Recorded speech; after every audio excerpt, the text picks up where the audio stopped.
दोस्तों सवाल एक ही है मगर जवाब बड़ा उलझा हुआ है। कुछ हफ्ते पहले तक दुनिया कह रही थी कि ईरान और अमेरिका के बीच जंग खत्म हो चुकी है, एक शांति समझौता हो चुका है, हालात सामान्य होने लगे हैं। लेकिन बीते 24 घंटों में जो कुछ हुआ है उसने पूरी दुनिया को फिर सख्ते में डाल दिया है। अमेरिका ने लगातार दूसरी रात ईरान पर हमला किया है। इस बार निशाने पर सीधे तेहरान था, ईरान की राजधानी।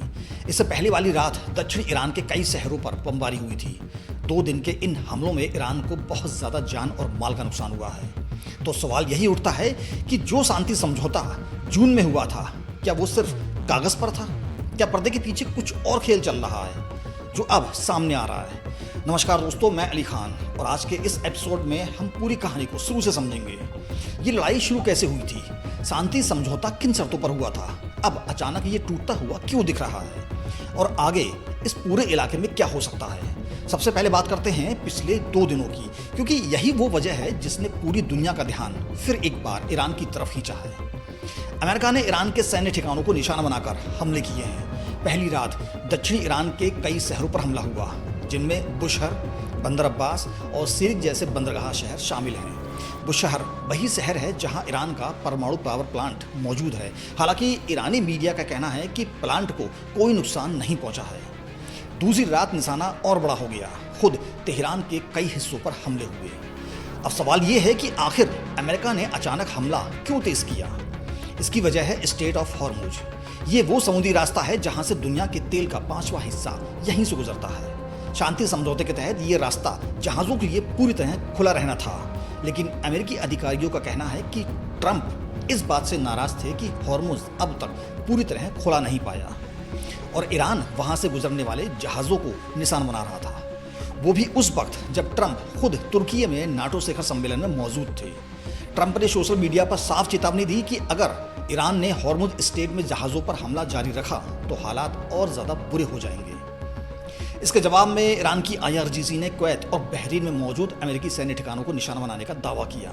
यानी ये लड़ाई अब सिर्फ ईरान की ज़मीन तक सीमित नहीं रही, बल्कि पूरे खाड़ी क्षेत्र में फैल चुकी है। ईरान के टॉप नेगोशिएटर ने कहा है कि हॉर्मुज स्ट्रेट ईरान की शर्तों पर ही खुलेगा, अमेरिकी धमकियों पर नहीं। और ईरान ने अमेरिका के खिलाफ संयुक्त राष्ट्र सुरक्षा परिषद और महासचिव के पास औपचारिक शिकायत भी दर्ज कराई है। तो अब स्थिति यह है कि दोनों तरफ से धमकियां, दोनों तरफ से हमले और बीच में लटका हुआ एक ऐसा शांति समझौता जिसकी सांसें अटकी हुई हैं। अब जरा पीछे चलते हैं ताकि समझ सकें कि ये पूरा मामला शुरू कहां से हुआ। दोस्तों 28 फरवरी 2026 यही वो तारीख है जिसने पूरे मिडिल ईस्ट का नक्शा बदल दिया। इसी दिन अमेरिका और इजराइल ने मिलकर ईरान पर बड़े पैमाने पर हवाई हमले किए। मकसद बताया गया कि ईरान के परमाणु और मिसाइल कार्यक्रम को तबाह करना था और सत्ता परिवर्तन को बढ़ावा देना। इन्हीं हमलों में एक बेहद चौंकाने वाली घटना हुई। ईरान के सर्वोच्च नेता अयतुल्ला अली खामनेई की मौत हो गई, जिनमें उनकी बेटी, दामाद, बहू और एक पोता एक पोती शामिल थे। इसके बाद जो हुआ वो किसी बड़े क्षेत्रीय युद्ध से कम नहीं था। ईरान ने जवाबी कार्रवाई में इलाके में मौजूद अमेरिकी ठिकानों पर, इजराइल पर और पड़ोसी देशों में मौजूद ठिकानों पर हमले किए। ईरान ने स्ट्रेट ऑफ हॉर्मुज को बंद करने का ऐलान कर दिया। लेबनान से हिजबुल्लाह ने इजराइल पर हमले शुरू कर दिए और इजराइल ने लेबनान पर ज़मीनी कार्रवाई शुरू कर दी। यानी एक चिंगारी पूरे इलाके में आग की तरह फैल गई। करीब 1.5 महीने की लड़ाई के बाद 8 अप्रैल को पाकिस्तान की मध्यस्थता से एक सीज़फायर हुआ। इसे इस्लामाबाद अकॉर्ड भी कहा गया, लेकिन ये सीज़फायर बेहद कमज़ोर था। दोनों तरफ से बार बार उल्लंघन होते रहे। 21 अप्रैल को ट्रंप ने इस सीज़फायर को अनिश्चित काल के लिए बढ़ा दिया ताकि दोनों पक्षों को बातचीत के लिए और वक्त मिल सके। इसके बाद महीनों तक बातचीत का दौर चला, कभी टूटती कभी जुड़ती। आखिरकार 17 जून 2026 को अमेरिका और ईरान के राष्ट्रपतियों ने एक मेमोरेंडम ऑफ अंडरस्टैंडिंग पर दस्तखत किए। इसे इस्लामाबाद मेमोरेंडम कहा गया। अब आते हैं उस समझौते पर जिसकी बुनियाद पर आज सवाल उठ रहे हैं। 17 जून को ये MU दरअसल एक पूरा फाइनल पीस डील नहीं थी। ये एक 60 दिन की प्रक्रिया की शुरुआत थी, जिसके तहत दोनों देशों को आगे बातचीत का अंतिम समझौते पर पहुंचना था। ये 60 दिन की समय सीमा 21 अगस्त को खत्म होने वाली थी। इस समझौते में क्या क्या शामिल था? सबसे पहले सभी मोर्चों पर लड़ाई खत्म करने की सहमति बनी, जिसमें लेबनान का मोर्चा भी शामिल था। दूसरा, स्ट्रेट ऑफ हॉर्मुज से कम 60 दिनों तक जहाज़ों को बिना रोक टोक गुजरने देने की बात हुई।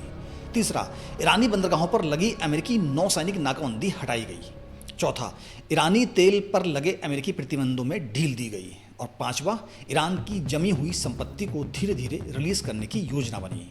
इसके अलावा एक बड़ी बात यह भी थी, इस समझौते में ईरान के लिए करीब 300 अरब डॉलर के पुनर्निर्माण की योजना का जिक्र था। प्रतिबंध हटाने की प्रक्रिया और ईरान के परमाणु कार्यक्रम की जांच व संवर्धित यूरेनियम को खत्म करने का प्रावधान भी था। योजना ये थी कि अंतिम समझौते को संयुक्त राष्ट्र सुरक्षा परिषद से भी मंजूरी दिलाई जाएगी, ठीक वैसे ही जैसे 2015 के परमाणु समझौते में हुआ था।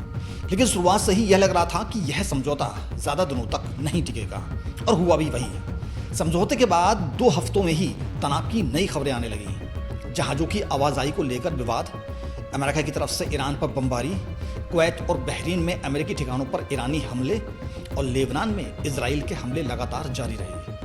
अमेरिका के उपराष्ट्रपति जेडी वेंस ने भी माना कि ईरान की तरफ से बातचीत को लेकर रवैया उलझा हुआ रहा है।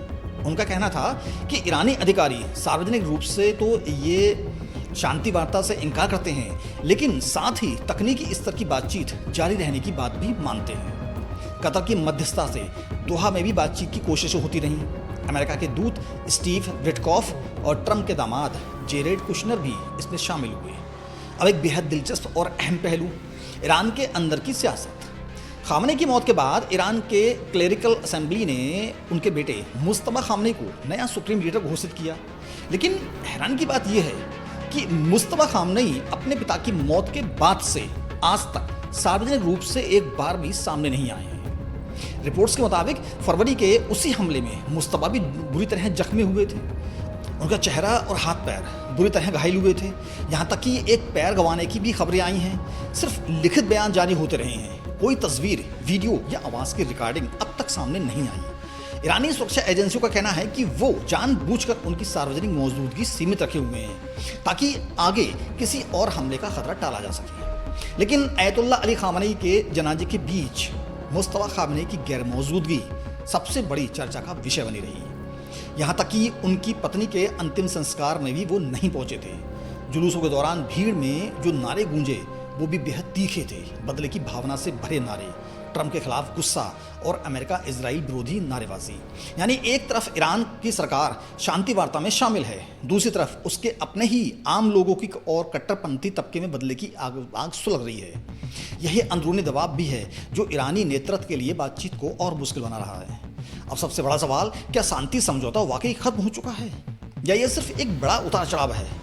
दिलचस्प बात यह है कि किसी भी पक्ष ने आधिकारिक रूप से अब तक इस समझौते को रद्द नहीं किया है, भले ही तनाव कितना भी बढ़ गया हो। खुद ट्रंप ने एक मौके पर कहा कि यह समझौता खत्म हो चुका है, लेकिन साथ ही ये भी कहा कि बातचीत जारी रह सकती है।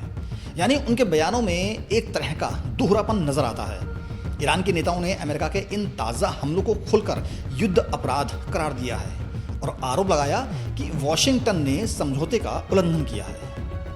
ईरानी संसद अध्यक्ष मोहम्मद बाकिर गालिबाफ, जो इस पूरी बातचीत में एक अहम किरदार में है, उन्होंने अमेरिका पर धौंस जमाने की राजनीति अपनाने का आरोप लगाया। दूसरी तरफ अमेरिकी उपराष्ट्रपति जेडी वेंस का कहना है कि बातचीत सफल हो या ना हो, अमेरिका फिर भी एक बेहतर स्थिति में है।